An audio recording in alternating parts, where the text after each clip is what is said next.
பணிச்சுமை, மன அழுத்தம் காரணமாக ஆட்டோ ஓட்டுநராக மாறிய ஐடி நிறுவன பெண் ஊழியர்.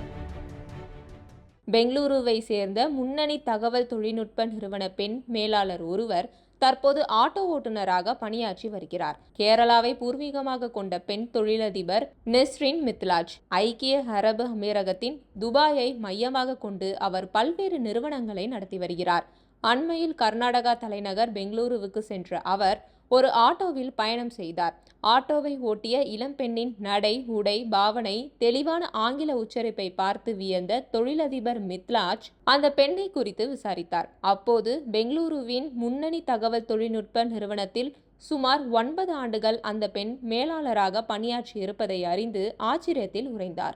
ஐடி துறையின் பணிச்சுமை, மன அழுத்தம் காரணமாக மேலாளர் பதவியை ராஜினாமா செய்த அந்த பெண் தற்போது சொந்தமாக ஆட்டோ ஓட்டி வருகிறார். இது குறித்து தொழிலதிபர் நெஸ்ரின் மித்லாஜ் சமூக வலைதளத்தில் வெளியிட்ட பதிவில், ஒரு பெண் ஆட்டோ ஓட்டுநரை சந்தித்தேன். அழகான சீருடையில் இருந்த அவர் தன்னம்பிக்கை, மனநிறைவோடு வாழ்கிறார். பொதுவாக ஆண்களே ஆட்டோ ஓட்டுநர்களாக பணியாற்றுவார்கள்.